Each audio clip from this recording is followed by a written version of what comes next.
હું કહે છો મગ હું ભાવે મગ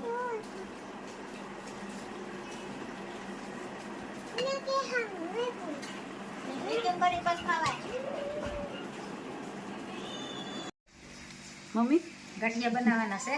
ગાંઠિયા બનાવ્યા છે ને? આ માઝમાં નાખ્યા અને નિમક નાખવાનું.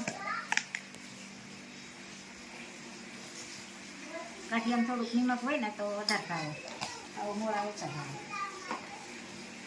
અને ગાંઠિયાના સ્પેશિયલ સોડા. સોડા સાજીના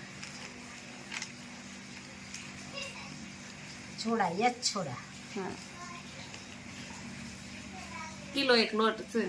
કિલો લોટ છે એટલે 1 ચમચી જેટલા સોડા નાખવાના. હા. સોડા નાખ્યા અને આ મોણ તો થોડુંક શું કહેવાય, મોણ થોડુંક વધારે જોઈએ. હા. ખાડો ભરવાનો આ મોણ હોય ને તો ગાંઠિયા પૂછા છે.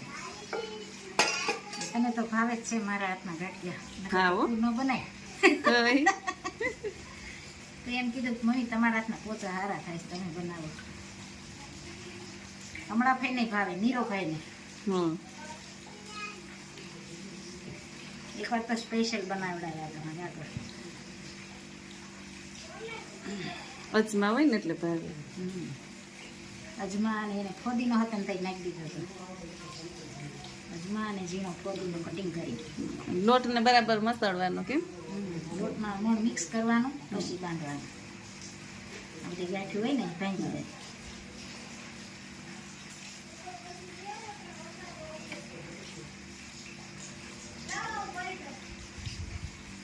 મિક્સ થઈ જાય પછી લોટ બાંધવાનો. પછી થોડો થોડો પાણી નાખીને મસળવાનો.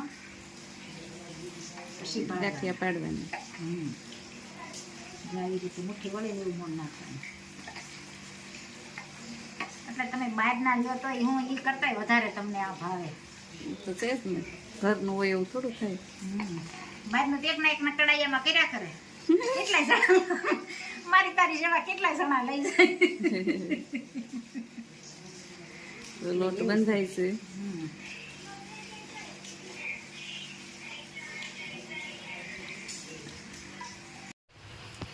ગાંઠિયા બને છે. ગાંઠિયા બને જ મારા દીકરા હારું. લે પછી તો બધાય ખાય, માલા ને મનીષા ને મારો દીકરો ને. એટલે સરસ મજાના જો ઓર્ડર આવ્યો. ઓર્ડર આવ્યો ને, હજી સુખડી હતી ને બનાવી ગઈ. કેટલો એકલો છે મહિના દીધા. ગાંઠિયા પડી રહ્યા છે. ગાંઠિયા પણ એમ બને હું એક કામ પેલા બહુ જો આમાં સરસ સરસ.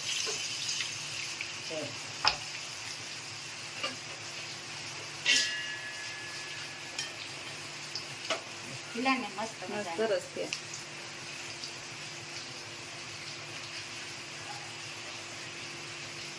ગાંઠિયા ભાવતા હોય તો કોમેન્ટ કરજો. અરે હવે વરસાદના ગરમ ગરમ કોને ન ભાવે, એ તૈયાર. ઈ વાત થાય છે. કોમેન્ટ તો બધાની સારી સારી આવે છે, તો બધાનો ખૂબ ખૂબ આભાર. બધાને જય સ્વામિનારાયણ, જય શ્રી કૃષ્ણ, જય જીનેન્દ્ર, જય સિયારામ, હર હર ભોલે મહાદેવ ને લોટવાળા હાથ ને જય જલારામ બાબા.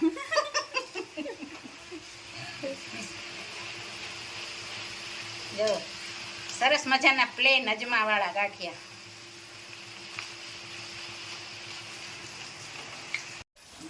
તો જમવાનું ચાલુ થઈ ગયું છે. જય સ્વામિનારાયણ.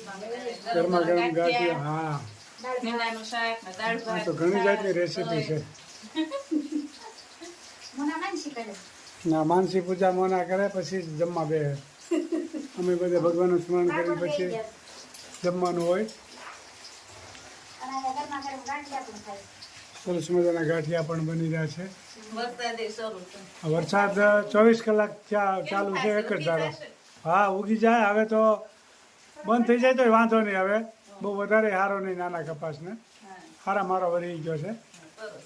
સતત 24 કલાક ત્યાં ચાલુ છે, એક જ ધારો ધીમો ધીમો. સરસ. જય સ્વામિનારાયણ. આ લીલો પોક બાફો છે અને વઘાર કરવાનો, લીંબુ નાખીને ખાવાનો એટલે સરસ લાગે. અહીંયા તેલ મૂક્યું છે.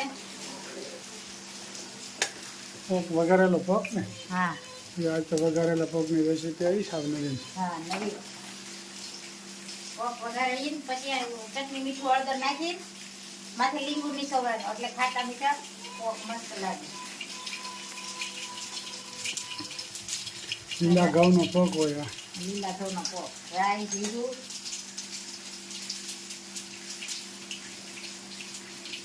અને આ લીમડો અને આ પોક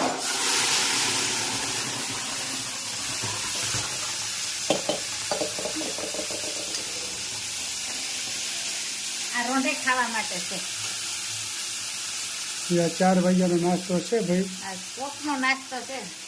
અને મઠ બનાવીને એમ પોક. હા મગ ને મઠ બનાવીને એમાં પોકનો વારો કર્યો છે. અને કમેન્ટ પણ બધાની સારી સારી આવે છે તો બધાને થેન્ક યુ.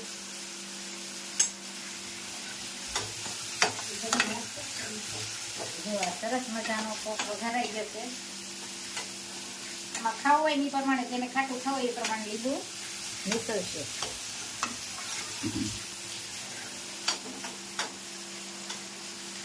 મસ્ત મજાનો પોક જો પોક વઘારાઈ ગયો છે ભાઈ સરસ મજાનો. પોક વઘારેલો ભાવતો હોય તો કોમેન્ટ કરજો, લાઈક કરો, શેર કરો. આ લીલો પોક બાફો છે અને વઘાર કરવાનો લીંબુ નાખીને ખાવાનો એટલે સરસ લાગે. આ તેલ મીઠું છે.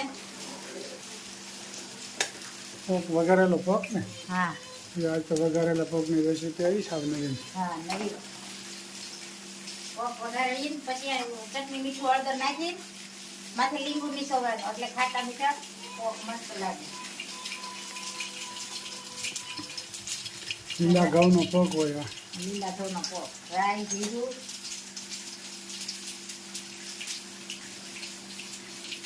અને આ લીમડો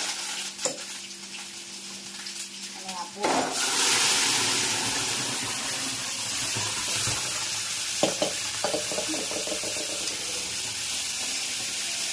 આ રોંઢે ખાવા માટે છે. આ 4 વાગ્યાનો નાસ્તો છે ભાઈ. આ પોકનો નાસ્તો છે. અને મઠ બનાવીને એમ પોક. હા મગ ને મઠ બનાવીને એમાં પોકનો વારો કર્યો છે. અને કમેન્ટ પણ બધાની સારી સારી આવે છે તો બધાને થેન્ક યુ.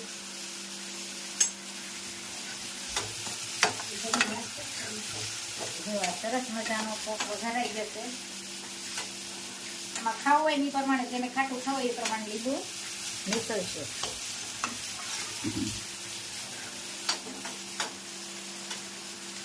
મસ્ત મજાનો પોક જો પોક વઘારાઈ ગયો છે ભાઈ સરસ મજાનો. પોક વઘારેલો ભાવતો હોય તો કોમેન્ટ કરજો. આવો રામ આવો રામ વેગે વેલા આવો મારા રામ ભવસાગર યુતારો મારા રામ દુઃખના બેલી આવો મારા રામ પંચાળીના શિરજ પૂર્યા 999 મારા રામ આવો રામ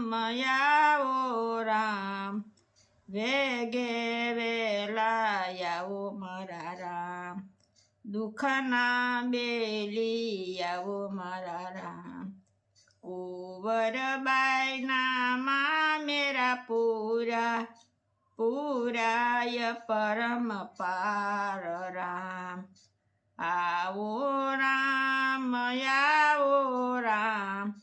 વેગે વેલા આવો મારા રામ દુઃખના બેલી આવો મારા રામ બિલાડીના બાળ યુગારા નિભાડામાં રાખ્યા મારા રામ આવો રામ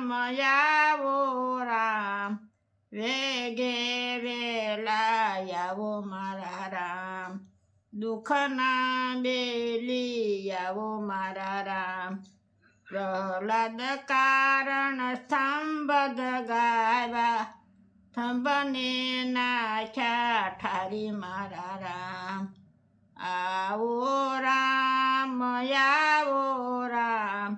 વેગે વેલા આવો મારા રામ સુજન બારે તેલયું કાળા તેલ કડા ઠારી નાખ્યા મારા રામ. આવો રામ આવો રામ દુઃખના બેલી આવો મારા રામ. ભવસાગર યુતારો મારા રામ. જય જય સ્વામિનારાયણ. સર ખૂબ સરસ મજાનું ગાયું. જે ભક્તોને ભીડ પડી હતી ત્યારે ભગવાને બધાને સહાય કરી છે. પછી નરસિંહ માતા હોય કે પ્રહલાદ હોય કે મીરાબાઈ હોય બધાને ભગવાને મદદ કરી છે, પણ સાચા દિલથી ભજતા હોય ને તો. બાકી ભગવાનને કોઈ દી સંભાળવું નથી ને પછી કે મારા દુઃખ પડ્યું આમ થયું ને તેમ થયું ને તો કોઈ ભગવાન રક્ષા કરતા નથી. ભગવાનની અખંડ ભક્તિ કરવી પડે. જય સ્વામિનારાયણ. ખૂબ સરસ મજાનું કીર્તન ગાયું. જય સ્વામિનારાયણ.